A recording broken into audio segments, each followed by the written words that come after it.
नमस्कार, मेरा नाम प्रतीक है। मैं आप सभी का स्वागत करता हूं हमारे पॉलिटिकल ट्रेंड्स के इंटरव्यू सेगमेंट में। दोस्तों, हमारे साथ आज राज्य के सर्वप्रथम मुख्यमंत्री श्री बाबूलाल मरांडी जी बने हुए हैं। आइए इनसे कुछ बातचीत करते हैं राज्य के विषय पर।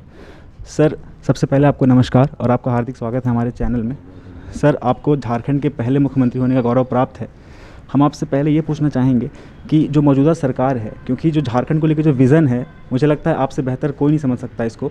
तो जो मौजूदा सरकार पिछले 1 वर्ष से काम कर रही है सरकार इस राज्य में, तो क्या वो उस विज़न पर खरी उतरती है आपके नज़रिए से? देखिए, 1 वर्ष का समय तो क्या होता है कि एक तो कोरोना काल में बीत गया, तो इसलिए बहुत अधिक उस पर नहीं करते। लेकिन हाँ, उनका जो दृष्टिकोण वो दिखाई नहीं पड़ता है, वो किस दिशा में सरकार जाना चाहती है, उसकी प्रायोरिटी क्या है, कुछ अभी तक दिखा नहीं है वैसा। तो इसलिए हम कह सकते हैं कि सरकार को बहुत अधिक चिंता नहीं है कि राज्य के विकास के बारे में। सर, कल ही जो है बजट 2021 आया है और जैसा कि बजट देखा जा रहा है, झारखंड पर कोई ख़ास घोषणा नहीं की गई है केंद्र सरकार द्वारा। हालांकि तमिलनाडु में, बंगाल में, असम में काफ़ी एक अच्छा जो है सुविधाएं दी गई हैं केंद्र सरकार द्वारा, पर झारखंड में कोई ख़ास घोषणा नहीं। इस पर आपकी क्या राय है? नहीं, पहली बात तो मैं कहूँगा कि जो बजट बना है पूरे देश के लिए ही बजट बना है, और सरकार ने इंफ्रास्ट्रक्चर को मजबूत कैसे हो सकता है उस पर विशेष ध्यान दिया है। और जिन राज्यों में जहाँ इंफ्रास्ट्रक्चर को और अधिक मजबूत करने की ज़रूरत था, वहाँ पर थोड़ा सा विशेष ध्यान दिया गया है। सर, आपसे बाकी अगर आप सामान्य रूप से देखेंगे कि बजट में, तो फिर पूरे देश को ध्यान में रख कर के, वो भी गाँव को ध्यान में रख कर के, किसानों को ध्यान में रख कर के, मजदूरों को ध्यान में रख कर के बजट तैयार की गई है। सर, आपसे एक ख़ास सवाल ये भी है कि हाल ही में अभी राज्य के वित्त मंत्री रामेश्वर उरांव जी ने एक बयान दिया है कि राज्य में काफ़ी बाहरी लोग भर गए हैं। इस पर आप क्या कहना चाहेंगे? देखिए, वो हमसे बात किए थे, उन्होंने अपने हमको टेलीफोन करके बताया था कि हमने इस प्रकार की कोई बात बोला नहीं है। उसको लोगों ने अनावश्यक रूप से हैंडल कर दिया और हमें बदनाम करने के लिए लोगों ने इस प्रकार के न्यूज़ छापा। वो हमने खुद, उन्होंने हमको टेलीफोन करके बोला है। सर, HEC जो कंपनी है झारखंड में, बिहार 1894 से जो ब्रिटिश गवर्नमेंट की जो रूल आई थी एक लैंड एक्विजिशन एक्ट के तहत, उन्हें उस टाइम भी आदिवासियों की काफ़ी ज़मीन हड़पी गई थी। हालांकि उसके बाद फिर उस वक्त हम सशक्त नहीं थे पूर्ण रूप से, फिर हम आज़ाद हुए। फिर बिहार गवर्नमेंट के दौरान भी सब बिहार और सब साउथ बिहार और सब झारखंड की काफ़ी सारी ज़मीनें जो हैं वो आदिवासियों की ज़मीनें वो लीज़ पर HEC को दी गई थी। फिर उसके बाद झारखंड राज्य बनने के बाद भी उन्हें एक मालिकाना हक दे दिया जाता है। इस पर आपकी क्या राय है सर?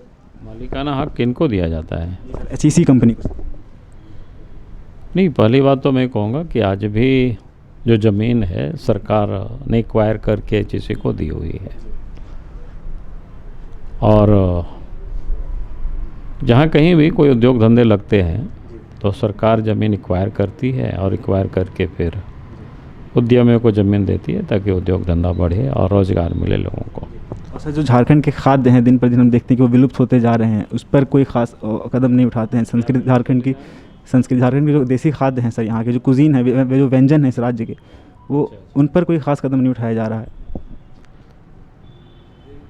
देखिए, वो मैं कहूँगा कि झारखंड की कोई ख़ास और अख़ास से कोई मतलब नहीं होता है। मतलब इतना ही होता है कि वे लोग हर चीज़ का ग्रहण करते हैं और झारखंड की खाद्य पदार्थों को, यानी यहाँ जो उत्पादित वस्तु है, तो उसका तो बाज़ार में सब जगह डिमांड है, चारों तरफ मांग है। तो इसलिए मुझे ऐसा नहीं लगता है कि उसको कोई बढ़ावा नहीं दिया जा रहा है, कोई इसको रोका जा रहा है, ऐसा कुछ नहीं है। क्योंकि यहाँ जो भी चीज़ें पैदा होती है उसकी डिमांड या उसकी मांग चारों तरफ है देश में। तो लोग उत्पादन करते हैं, फिर लोग बेचते हैं, खुद भी लोग खाते हैं, और कोई भी आते हैं तो उनको भी लोग खिलाते हैं। सर, अभी बंगाल चुनाव आ रहा है, हमारे राज्य के मुख्यमंत्री हेमंत सोरेन जी वहाँ दौरा करके आए हैं। आपको क्या लगता है बंगाल चुनाव के क्या असर हो सकते हैं? देखिए, मैं बंगाल के बारे में इतने ही कहूँगा कि अगर आपने लगातार देख रहे होंगे कि बंगाल के चुनाव के पूर्व तृणमूल कांग्रेस के जो विधायक है, मंत्री है, त्यागपत्र दे करके भारतीय जनता पार्टी के में लगातार ज्वाइन कर रहे हैं, सदस्य बन रहे हैं। तो उससे मैं कह सकता हूं कि अगला जो चुनाव होगा, चुनाव का जो परिणाम आएगा और भारतीय जनता पार्टी की सरकार बनेगी, ये साफ संकेत मिल रहा है। सर, अब अंतिम में आप हमारे राज्य की जनता को क्या एक संदेश देना चाहेंगे अपनी तरफ से?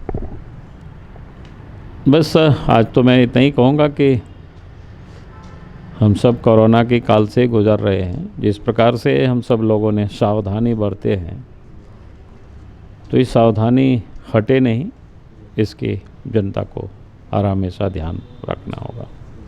बहुत बहुत धन्यवाद सर। और ये थे हमारे राज्य के पूर्व मुख्यमंत्री बाबूलाल मरांडी सर। हम खत्म करते हैं सर अपना एपिसोड।